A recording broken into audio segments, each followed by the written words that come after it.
प्यारे बच्चों, सादर नमस्कार। आशा करता हूँ कि आप घर में स्वस्थ सकुशल सानंद होंगे। एवं इस बीच में चूंकि घर से बाहर जाना नहीं हो रहा है, बहुत अधिक समय सब लोगों का घर में ही व्यतीत हो रहा है, इसलिए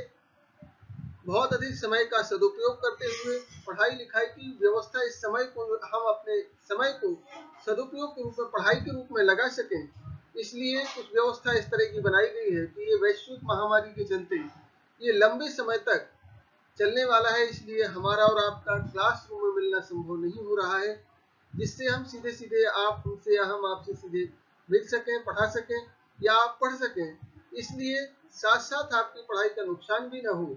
इस आशय से ऐसा विचार किया गया है कि ऑनलाइन आपको जो है पढ़ाया जाए। और कुछ जिस तरह से हम यहाँ से अपने वीडियो तैयार करेंगे और वीडियो तैयार करके आपके पास तक प्रेषित करेंगे, तो निश्चित रूप से आप उन वीडियो को ध्यानपूर्वक समझेंगे, पढ़ेंगे, निश्चित रूप से लाभान्वित होंगे और अधिकतम समय का तो सदुपयोग होगा ही होगा, साथ साथ में पाठ्यक्रम भी हमारा पीछे नहीं रहेगा। इस बीच में हम अपने पाठ्यक्रम को भी साथ साथ में गति दे सकेंगे और समय का भी सदुपयोग कर सकेंगे। जो भी कार्य आपको इस बीच में कराया जा रहा है, निश्चित रूप से उसे आप अपने फेयर वर्क में करते चलेंगे, जिससे आपको एक साथ बर्डन बहुत अधिक नहीं होगा और न ही आपको इस तरह का ये रहेगा कि हमें एक साथ जो है बहुत सारा काम करना है, क्योंकि समय से रहते हुए हम जब कार्य करते रहते हैं तो निश्चित रूप से हमें कोई इस तरह की समस्याएं नहीं रहेंगी। और कार्य को यदि हम व्यवस्थित करेंगे, अपनी फेयर कॉपी में वर्क बना करके व्यवस्थित करेंगे, तो जब भी हमें उन क्वेश्चनों में कहीं डाउट होगा तो अपने उसमें जो है कॉपी फेयर वर्क की कॉपी में देख करके हम उसके डाउट को क्लियर कर सकेंगे। विगत मैंने आपको इससे तीसरे अध्याय को मैंने लिया प्रारंभ में, जो है इससे विगत में 3 लेक्चर आपको जो है पढ़ा चुका हूँ। तो पहले लेक्चर में मैंने आपको जो है सारे ट्रिग्नोमेट्रिक फंक्शन से संबंधित बेसिक कंसेप्ट दिए, विभिन्न प्रकार के जो भी सूत्र हैं, सारे सूत्र लगभग हमने पहले ही जो है लेक्चर में कंप्लीट कर दिए थे और आशा करता हूं कि निश्चित रूप से आपने उनको जो है अपनी फेयर कॉपी में जो है नोट किया होगा, व्यवस्थित लिखा होगा। बहुत सारे सूत्र तो आपके पुरानी कक्षा, पिछली कक्षा के पढ़े हुए ही होंगे, जिससे आपको अतिरिक्त श्रम उनमें नहीं करना होगा, बहुत जल्दी से रिमाइंड हो जाएंगे आपको, क्योंकि बहुत ज्यादा समय अभी नहीं बीता है पिछली कक्षा को जो है अध्ययन छोड़े हुए आपको, इसलिए वो बहुत जल्दी से आपको याद होंगे। और कुछ जो नए फॉर्मूले जो आपने उसमें नहीं पढ़े, वो भी उसमें दिखाए गए थे, उनको आप एक साथ जब लिखेंगे, बार बार देखेंगे, उपयोग करेंगे, तो निश्चित रूप से ध्यान में आएगा कि वो सूत्र आपको कंठस्थ हो जाएंगे। और जब तक इसमें सूत्र अच्छे से तैयार नहीं होते हमारे, तो हम प्रूविंग वाले क्वेश्चन ट्रिग्नोमेट्री में जो है इसी वे में नहीं कर पाते कि बार बार हम सूत्र को ही देखते रहते कौन सा सूत्र लगना है। और सूत्र याद है तो हम फट से किस सूत्र का प्रयोग, क्या चीज लानी है, क्या दिया गया है, उस आधार पर हम कर सकते हैं। इसमें निश्चित रूप से आप ऐसा कर रहे होंगे और आगे कुछ प्रॉब्लम्स विगत जो है दो उसमें जो है लेक्चर्स में हमने आपको कुछ क्वेश्चन भी कराए, उन क्वेश्चनों को जो है आपने निश्चित रूप से अपने फेयर वर्क में किया होगा और अनुभव करता हूं कि उन क्वेश्चनों को करने के बाद आप निश्चित रूप से सीख भी सके होंगे उनको जो है, जिससे कि आगे प्रैक्टिस क्वेश्चन दिए जाते हैं तो उन प्रैक्टिस क्वेश्चंस को आप इजी वे में कर सकते हैं। ये भी आपने जो उसमें सीखा होगा, अच्छे से पढ़ा हुआ, क्लास अच्छे से पढ़ेंगे तो निश्चित रूप से प्रैक्टिस क्वेश्चन करने में आप सक्षम होंगे। और क्लास यदि आपने अच्छे से नहीं पढ़ा, ध्यान से नहीं समझा, तो निश्चित रूप से उसे करने में भी आपको निश्चित रूप से कठिनाई होगी, सूत्र भी तैयार नहीं होंगे। तो आप जब प्रश्नों को अधिकतम हल करेंगे, सूत्रों का प्रयोग करेंगे, बहुत से सूत्र प्रयोग करते करते भी कुछ सूत्र याद होंगे और कुछ प्रयोग करते करते भी आपको याद हो जाएंगे। इस आशा और विश्वास के साथ कि मेरे द्वारा किए हुए श्रम का आप पूरी तरह से लाभ उठा रहे होंगे, और यदि पूरी तरह से लाभ उठाएंगे निश्चित रूप से आप भी लाभान्वित होंगे और हमें भी निश्चित रूप से ये समझ आएगा कि यदि शिक्षण जो है ऐसी प्रणाली है जिससे जो है केवल और केवल एक तरफा व्यवस्था नहीं होती है, जब तक विद्यार्थी भी पर्याप्त रिस्पॉन्स नहीं देते हैं तब तक ये जो है सुचारू रूप से नहीं चल सकती है। इसलिए हम केवल इनपुट करते हैं, इनपुट के बाद यदि आउटपुट हमें दिखता है तो निश्चित रूप से लगता है कि किए हुए श्रम का लाभ विद्यार्थी ले रहे हैं और मुझे भी अच्छा लगता है कि श्रम भी सार्थक हो रहा है।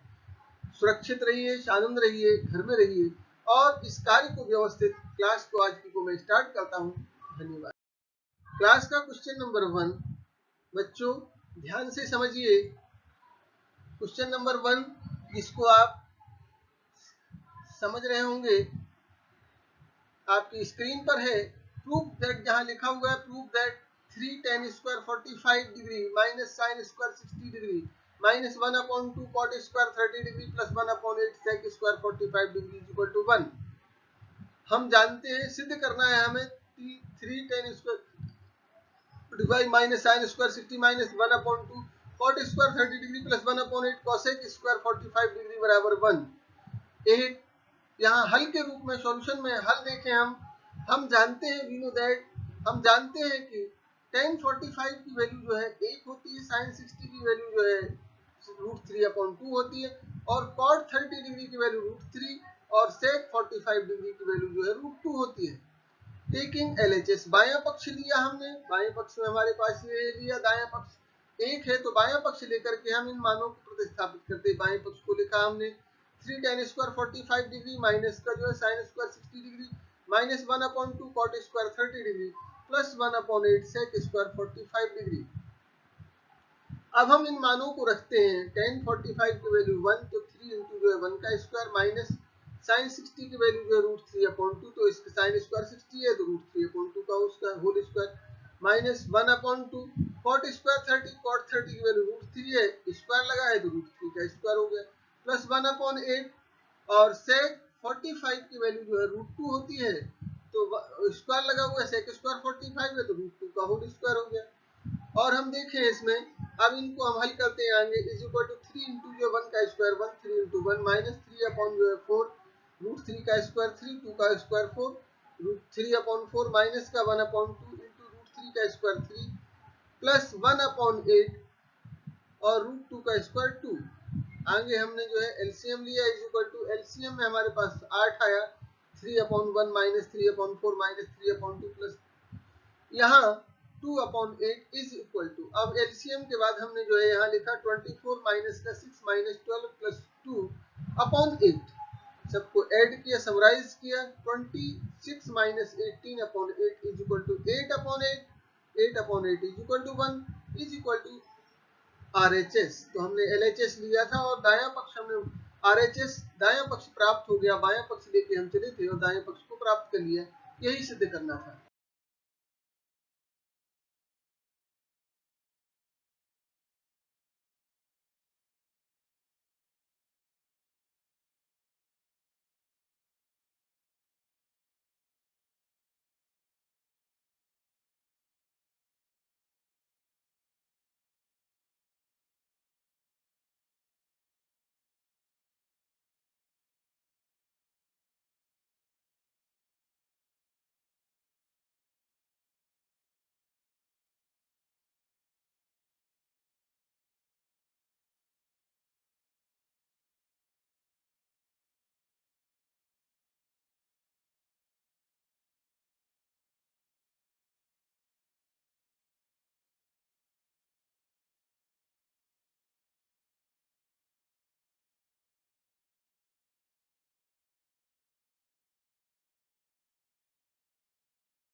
यहाँ बच्चों देखिए फॉर्मूला है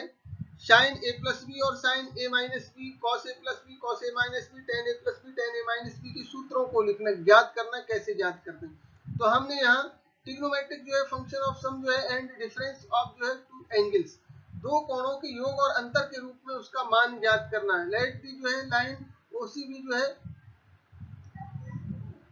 रोटेटेड जो है फ्रॉम इट्स जो है इनिशिएट पोजीशन जो है बाय एन एंगल ए। ये जो लाइन जो है ओ एक्स है जो आप देख रहे हैं, लाइन ओसी है, ओसी अपनी प्रारंभिक दशा से इस तरह से जो धनात्मक कोण के लिए भ्रमण कर रही है, इस तरह से प्रारंभिक स्थिति से जाकर के जब ये ओडी स्थिति में पहुंच जाती है तो कोण ए बनता है। फिर यहाँ से पुनः आगे रोटेट होती है, इतना रोटेट होती है, ओ से ओडी से चलकर के जो है पुनः एन तक जाती है, जहां हम देखते हैं कि ओ एन प्राप्त होती है, तो ये कोण बी बन जाता है। तो ये कोण ए हो गया और ये कोण बी हो गया। यहाँ से अब हम पुनः यहाँ से जो हमने इस बी में पहुंचा, यहाँ से ये इस पर परपेंडिकुलर है, एन डी परपेंडिकुलर जो है इस पर ओडी और एन एम परपेंडिकुलर ओसी और डी परपेंडिकुलर एन एम। इस तरह से हमने इसको बनाया। ये रेखा इस पर लंब है, ये रेखा जो है ओ एक्स पर लंब है और ये जो है एन डी आपका ओडी पर लंब है। तो ये समकोण त्रिभुज बन गए। एक तो समकोण त्रिभुज डी ओ सी हो गया, एक समकोण त्रिभुज डी ई एन हो गया और एक समकोण त्रिभुज आप जो देख रहे हैं इसमें एन डी ओ हो गया, जिसको हमने बी, ये न्यून कोण है, यहाँ दोनों ही ए और बी दोनों ही न्यून कोण है। अब यहाँ हमने देखा इस तरह से ये कोण जो है कितना हो गया, ए कोण ये बन गया, जो ए कैसे बन गया, क्योंकि ये पूरा 90 है, ये एंगल 90 है और ये एंगल बी है, ये एंगल बी है और जब ये तो ये क्या हो जाएगा 90 माइनस बी हो जाएगा पूरा। और इसी तरह से चूंकि ए एंगल ये है, अब ये राइट एंगल है, ये राइट एंगल है और इधर ये राइट एंगल है और ये कोण बराबर है। निश्चित रूप से तीसरा कोण जो है इसका डी एन, इसका डी एन का जो है डी एन एम जो है और एंगल जो है डी ओ सी आपस में बराबर क्यों होंगे, क्योंकि त्रिभुज यहाँ से एक त्रिभुज ये देख रहे हैं आप, ये समकोण है, इस त्रिभुज में जो है ये समकोण है, ये कोण जो है और ये कोण आपस में बराबर है क्योंकि शीर्षाभिमुख है ये, और कोण जो है ये वाले शीर्षाभिमुख है, इसलिए तीसरा कोण तीसरे कोण के बराबर होगा। तो डी एन एम का मान जो है डी ओ एम के बराबर होगा, अर्थात ये ए हो गया। तो इस तरह से हम अब इससे यहाँ से हमने जो लंब डालेगी, ये लंब हो गया, एक इस पर ये लंब हो गया, ये लंब हुआ और ये इस पर लंब है ही। इस तरह से अब इस रचना के बाद ड्रॉ फ्रॉम जो एन टू जो है उसी एन से जो है ओसी पर लंब डाला हमने, एन से ओसी पर लंब एन एम खींचा और एन से डी तो जो है परपेंडिकुलर है ही। ड्रॉ फ्रॉम डी टू जो है एन एम, डी से जो है एन एम पर लंब खींचा, जो है एन एम पर लंब, एन एम ये है, डी बिंदु से इस पर लंब डाला, डी ई हो गया ये। और इस परपेंडिकुलर जो है ड्रॉ फ्रॉम जो है डी टू जो है N M, D C perpendicular O C. Now from figure, नीचे जो है दिए गए चित्र से जो है NOC is equal to angle NOC is equal to DOC धन जो है DON। तो यहाँ COD, यहाँ से लिया COD धन जो है कोण DON मिलकर के NOC बन गया, एंगल NOC। तो यहाँ NOC is equal to COD धन जो है DON is equal to A, ये A है और ये एंगल B है, तो A प्लस B हो गया। अब साइन A प्लस B हम जानते हैं साइन थीटा बराबर लंब बटे जो है कर्ण होता है, परपेंडिकुलर अपॉन हाइपोटेनस लिखा, ये लंब हो गया, ये कर्ण हो गया। एनएम जो है इसमें लंब है, ओएन इसका कर्ण है, एनएम लंब हो गया, ये एनएम लंब हो गया। समकोण त्रिभुज एनएम ओ में एनएम लंब हो गया और ये ओएन कर्ण हो गया, नब्बेंस के सामने की भुजा।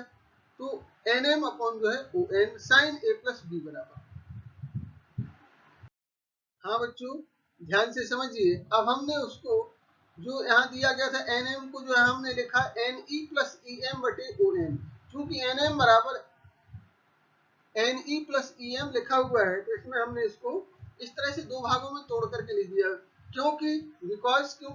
D N perpendicular N N M so sine A plus B is equal to, अब N E upon N D, इसमें हम जो है एन ई अपॉन जो है ओ एन होना था तो इसमें हमने एन डी का गुणा कर दिया अंश में और हर में, जिससे N E upon N D into N D upon O N धन D C upon O D का भी ऊपर नीचे कर दिया, D C upon O D into O D upon O N. चूंकि EM बराबर DC, EM और DC आपस में बराबर है, तो sine A plus B is equal to, अब NE अपॉन जो है ND, NE अपॉन ND तो जो है आधार बटे जो है कर्ण हो गया, आधार बटे कर्ण होता है कॉस, तो ये एंगल A के लिए है तो कॉस A हो गया। यहाँ ND upon ON, ND upon ON ये भी आधार है और ये जो है कर्ण है अगले एंगल B के लिए जो है, तो एंगल B के लिए तो ये आधार हो गया जो है ND और ON हो गया इसके लिए कर्ण, तो आधार बटे कर्ण ये हो गया कॉस। तो इसके आधार पर यहाँ हमने का जो कॉस A था, अब इसमें अगले में जो है कॉस A का मान इससे हो गया, ND अपॉन ON जो है, ND जब जो है इसमें जो है लंब है और ON कर्ण है, तो कोण B के लिए साइन B हो गया ये, प्लस का DC अपॉन OD। अब जो यहाँ हम देख रहे हैं DC क्या है, DC इसमें लंब है और OD क्या है, कर्ण है, DC लंब है OD कर्ण है, इसलिए DC अपॉन OD जो है इसको हमने साइन A लिखा। इसी तरह से OD अपॉन ON, OD क्या है, OD जो इसमें आपका जो है आधार है और ON इसमें कर्ण है, आधार बटे कर्ण, तो कोण B के लिए तो ये cos B हो गया। इसलिए सूत्र बन गया साइन A प्लस बी बराबर sine A cos B plus cos A sine B, ये फॉर्मूला हो गया। इसी तरह सिमिलरली जो इसी प्रकार से cos A प्लस बी को भी हम लिख सकते हैं, cos A प्लस बी बराबर OM बटे ON, OM बटे ON को हमने जो है OC माइनस MC लिखा, OC माइनस MC लिखा और OC माइनस MC से जो है अपॉन जो है ON। अब यहाँ हम चूंकि जानते हैं NE बटे जो है ND बराबर जो है cos A, NA जो लिखा हुआ है ND अपॉन ON बराबर जो है साइन B, OD अपॉन जो है ON बराबर cos B, DC upon OD is equal to sine A। अब चूंकि यहाँ हमने MC बराबर जो है ED है ही, तो हमने OM बटे ON को जो है इस तरह से OC minus MC upon ON लिखा। अब हमने OD का ऊपर नीचे गुणा किया, OC बटे OD, OD बटे जो है ON माइनस इसी तरह से ED बटे ND और इज इक्वल इनटू जो है ND अपॉन ON, ND का ऊपर नीचे कर दिए जिससे ये फॉर्म में अरेंज हो जाए। तो हम जानते हैं OC अपॉन OD बराबर जो है cos A और ED अपॉन ND बराबर जो है साइन A। ND अपॉन जो है इसको हमने लिखा जो है ED अपॉन जो है ED upon ND is equal to जो है साइन A बन गया, ये cos A बन गया, ये साइन A बन गया। तो यहाँ OC अपॉन OD, तो OC अपॉन OD को हमने जो लिखा है OC अपॉन OD ये बन गया आपका जो है cos A, OD upon ON cos B minus का ED अपॉन जो है ND, ED upon ND sine A जो है और ND अपॉन जो है ON ये cos A हो गया, साइन B हो गया, सॉरी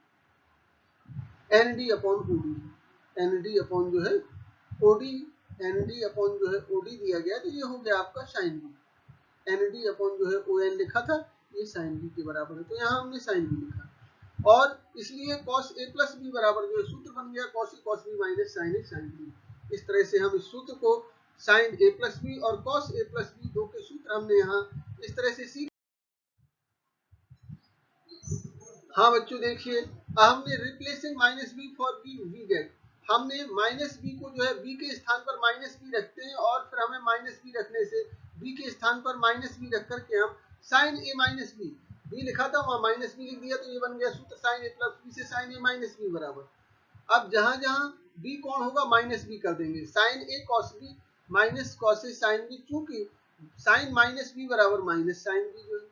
कॉस माइनस बी बराबर कॉस बी होता है, तो इस कारण से इसमें कोई अंतर, साइन ए माइनस बी बराबर, अब यहाँ कॉस ए माइनस बी बराबर कॉस ए माइनस बी बराबर कॉस ए कॉस बी जो है plus sign A sine B, sine A minus B बराबर sign A cos B minus cos A sine B और cos A minus B बराबर जो है cos A cos B plus sign A sine B. इसी तरह से we get जो है वी नो दैट, हम जानते हैं कि sign A plus B upon cos A plus B बराबर टेन ए प्लस बी, तो हम टेन ए प्लस बी को इस तरह से sine A plus B upon cos A plus B, sine A plus B का मान sign A cos B plus cos A sine B बटे cos B minus sine A sine B रख करके यहाँ हमने अंश और हर न्यूमरेटर एंड डेनोमिनेटर जो है डिवाइड बाय जो है कॉस बी, अंश और हर में हमने कॉस बी का इसमें भाग दे दिया, कॉस बी का अंश में भाग दिया, कॉस बी का हर में भाग दिया, तो ये सूत्र हमारा बन गया साइन ए कॉस बी बटे जो है cos B plus cos A sine B upon जो है कॉस बी बटे में cos B upon cos B minus sine A sine B upon जो है कॉस बी। और आगे हम अगले स्टेप में इसको प्राप्त करते हैं। अगले स्टेप में is equal to sine A upon cos A भाग देने के बाद plus sine B upon cos B बचा upon 1 minus sine A upon cos A into sine B upon cos B. तो हमने लिखा sine A upon cos A बराबर tan A plus B बराबर tan A plus sine B upon cos B को जो है tan B 1 minus ten B sine A upon cos A sine B upon cos B तो tan A into ten B तो ये ten A plus B बराबर बन गया। अब यहाँ replacing minus B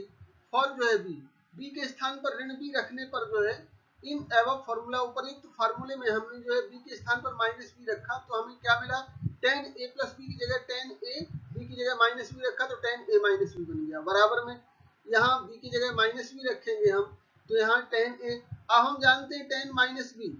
minus B बराबर होता है जो है माइनस टेन बी। चौथे चतुर्थांश में टेन माइनस थीटा बराबर माइनस टेन ए माइनस टेन बी हो गया अपन वन प्लस अब यहाँ जो माइनस था minus ten B ten minus B बराबर जो है minus ten B minus minus plus हो गया तो यहाँ हो गया one plus ten into ten B बन गया। और हम जानते हैं वी नो दैट हम जानते हैं कॉट ए प्लस बी बराबर cos A plus B upon sine A plus B. तो हमने ऊपर कॉस ए प्लस बी का फॉर्मूला खोला cos A B minus sine A sine B नीचे sine A cos B plus cos A sine B खोला। अब अंश और हर दोनों में न्यूमरेटर एंड डिनोमिनेटर जो है डिवाइड बाय जो है sine A into sine B sine B से जो है हमने इसमें अंश और हर में भाग दिया तो हमने देखा कॉस बी में जब हमने जो है साइन बी का भाग दिया माइनस साइन बी में जो है साइन बी का भाग लगा बटे में नीचे फिर साइन ए कॉस बी में जो है साइन बी का भाग दिया धन कॉस ए साइन बी में जो है साइन बी का भाग दिया बराबर में। अब देखा हमने कॉस बी बटे sine B cos A upon sine A हो गया कॉट ए और cos B upon sine B cot B बनेगा माइनस वन और नीचे यहाँ से साइन ए कट गया कॉस बी बटे साइन बी बचा जो है यहाँ और यहाँ से साइन बी से साइन बी कट गया कॉस ए बटे साइन ए बचा। तो अगले स्टेप में कॉस ए अपॉन साइन ए को cot A cos B upon sine B को जो है cot B minus one upon जो है cos B upon sine B cot B plus cos A upon sine A cot A plus B बराबर cot B minus one upon cot B plus cot A. ये cot A plus B का formula बन गया। बच्चों देखें ध्यान से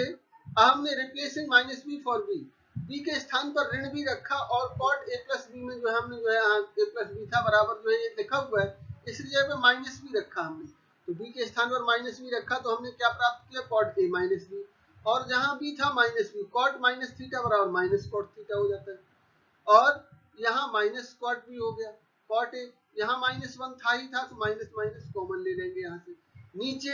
अब कॉट माइनस बी माइनस का कॉट बी और प्लस का कॉट ए तो यहाँ माइनस ऊपर से था नीचे से भी माइनस लिया तो कॉट बी माइनस ए ऊपर नीचे का माइनस कैंसिल हो जाएगा cot B minus cot A और कॉट ए माइनस बी बराबर सूत्र यहाँ से माइनस कैंसिल होगा cot B cot A plus one upon जो है cot B minus cot A minus B का फॉर्मूला बन गया। अब इस एक्सरसाइज का जो है आज की क्लास का क्वेश्चन नंबर 3 देखिए प्रूव दैट सिद्ध करना है sine A plus B into sine A minus B बराबर sine square A minus sine square B बराबर cos square B minus cos square A ये भी सिद्ध करना है। तो इसे सिद्ध करने के लिए हम टेकिंग एलएचएस बायां पक्ष लिया हमने sign A plus B into sine A minus B लिखा साइन ए प्लस बी का फॉर्मूला हम पहले ही पढ़ चुके अभी पहले ही पढ़ा है प्रारंभ में पढ़ा है sine A cos B plus cos A sine B into sine A minus B का सूत्र खोल दिया ब्रैकेट में sine A cos B minus cos A sine B. अब a plus B into A minus B का गुणनफल A square minus B square होता है तो sine A cos B plus cos A sine B का sine A cos B minus cos A sine B में गुणा करेंगे sine square A cos square B minus cos square A sine square B होगा और अगले step में फिर हमने इसको साइन स्क्वायर चूंकि यहाँ हमें क्या लाना था sine square A minus sine square B तो कॉस स्क्वायर बी को one minus sine square B लिख दिया sine square into one minus sine square B minus cos square A को one minus sine square into sine square B और हम जानते हैं कि cos स्क्वायर ए बराबर 1 minus sin square A cos square B बराबर 1 माइनस sin स्क्वायर बी यहाँ गुणा कर दिया sin square A minus sin square A sin square B plus का माइनस का sin स्क्वायर बी प्लस का sin स्क्वायर ए sin square B cancel हो गया प्लस माइनस और sin square A minus sin square B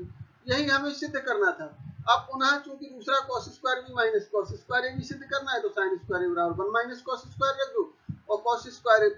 जो sin square B को 1 minus cos square B रख दो यहाँ तो 1 minus cos square A minus sine square B की जगह 1 minus cos square B 1 minus cos square A minus 1 plus cos square B 1 से 1 plus minus cancel हुआ cos square B minus cos square A यही सिद्ध करना था इसमें हमें। क्लास का बच्चों क्वेश्चन नंबर 4 देखें प्रश्न संख्या 4 देखें सिद्ध करो कि cos a plus B into cos A minus B बराबर cos square A minus sine square B बराबर cos square B minus sine square. इसको सिद्ध करने के लिए बायां पक्ष लिया हमने, टेकिंग एलएचएस, बायां पक्ष लिया cos a plus B into cos A minus B. हम जानते हैं cos a प्लस बी का सूत्र होता है cos a cos b minus sin a sin b। cos a minus b बराबर अगले ब्रैकेट में cos a cos b plus sin a sin b। और a plus B into A minus B बराबर A square minus B square. तो यहाँ cos square B minus, इसको हमने बदल दिया, साइन स्क्वायर ए को 1 minus cos square A, sine square B को 1 माइनस कॉस स्क्वायर बी। अब चूंकि साइन स्क्वायर ए बराबर 1 माइनस कॉस स्क्वायर ए होता है और साइन स्क्वायर बी बराबर 1 माइनस कॉस स्क्वायर बी होता है, तो यहाँ हमने इसको बदला। बदलने के बाद देखा cos square A cos square B minus, इसका गुणा करके लिखा 1 plus cos square A plus cos square B minus cos square A cos square B, ये कैंसिल हो गए। और अब यहाँ क्या हुआ, cos स्क्वायर ए माइनस बाहर लिया, 1 minus sine square 1 minus cos square B लिखा, माइनस 1 इसमें से इन दोनों में से कॉमन लिया तो माइनस 1 लेंगे तो यहाँ से 1 बचा, यहाँ से माइनस का कॉस स्क्वायर बी होगा ब्रैकेट में। Cos square A minus 1 into 1 minus cos square B बराबर साइन स्क्वायर बी। ये cos square A minus sine square B, ये भी सिद्ध हो गया। और चूंकि 1 minus sine square A minus sine square B, अब कॉस स्क्वायर ए को हमने फिर से लिखा क्योंकि दूसरा भाग हमें सिद्ध करना था। यहाँ cos square B minus sine square A, cos square B minus sine square सिद्ध करने की कॉस स्क्वायर ए को हमने 1 माइनस साइन स्क्वायर लिखा, minus sine square B is equal to 1 minus sine square B. अब 1 माइनस साइन स्क्वायर बी हमने एक साथ ले लिया, minus sine square 1 minus sine square B बराबर cos square B minus sine square A. यही हमें सिद्ध करना था। इस तरह से क्वेश्चन नंबर 4 रिसॉल्व हो गया। यही हमें सिद्ध करना था, cos square B minus sine square A. LHS लिया था और आरएचएस हमें प्राप्त हो गया। पांचवा प्रश्न देखिए बच्चों, प्रूव दैट tan 225 अंश गुणन जो है cot 405 अंश धन tan 765 धन cot जो है 675 अंश बराबर 0। हल में यहाँ देखें सॉल्यूशन में, वी नो दैट हम जानते हैं कि tan 225 बराबर tan 180 धन 45 बराबर जो है tan 45 बराबर 1, tan 180 धन थीटा बराबर tan थीटा होता है, और cot 405 अंश को बराबर cot 360 धन 45, तो cot 360 धन थीटा बराबर cot थीटा होता है, तो cot 45 बराबर जो है 1 हो गया। और tan 765 को हमने tan 2 गुणे, चूंकि tan यहाँ सूत्र होगा tan n गुणे 360 धन थीटा बराबर tan थीटा, तो tan 2 गुणे 360 धन 45 बराबर tan 45 बराबर 1 हो गया। cot 675 यहाँ हम जानते हैं सूत्र cot n गुणे 360 ऋण थीटा बराबर cot थीटा होता है, तो cot 2 गुणे 360 ऋण 45 बराबर जो है cot 675 होता है, तो माइनस का जो है cot थीटा होता है, तो यहाँ माइनस का cot 45 बराबर ऋण 1 आ गया। और इन मानों को उठा के हमने LHS लिया और LHS में इन मानों को रख दिया। LHS में tan 225 गुणे tan cot जो है 405 धन tan 765 इंटू जो है cot 675 अंश। अब इन मानों को हमने यहाँ रखा, तो इनका मान रखा 1 गुणे 1 धन जो है 1 गुणे ऋण 1 ऋण 1 बराबर 0, और ये कट के बराबर में 0 हो गया। तो ये दायां पक्ष इसका आ गया, हमें दायां पक्ष बराबर 0 लेना था, तो ये हल हो गया और दायां पक्ष 0। हाँ बच्चों, अब इसे आप क्लास को अच्छे से समझिए। बहुत सारे फॉर्मूले सूत्र और वो आपको समझाए गए हैं। इन सूत्रों को और इन फॉर्मूलों को sin a plus B, cos a plus B, tan a plus B, cot a plus B, इनके फॉर्मूले a plus B, a minus B, सारे फॉर्मूलों को आप तैयार करिए, इनकी प्रूविंग अच्छे से सीखिए। cos a plus B into cos a minus B, sin a plus B into sin a minus B, इनकी प्रूविंग को अच्छे से ध्यान रखिए और प्रश्नों को जो है करने का प्रयास करिए। आपके पास बुक होगी जो है, तो बुक से आप प्रश्नों को देखिए, इनसे संबंधित प्रश्नों को, इस चैप्टर को कंप्लीट करिए और आगे की ओर बढ़िए, प्रयास करिए, समय का अधिकतम सदुपयोग करते रहिए। फेयर वर्क में जो है, फेयर कॉपी में अपने इस कार्य को करते रहिए। धन्यवाद। पुनः आप सुरक्षित रहिए, घर में रहिए और अपने कार्य में जो है प्रगति बनाए रखिए, जिससे कि आपका पाठ्यक्रम भी पीछे न रहे। धन्यवाद।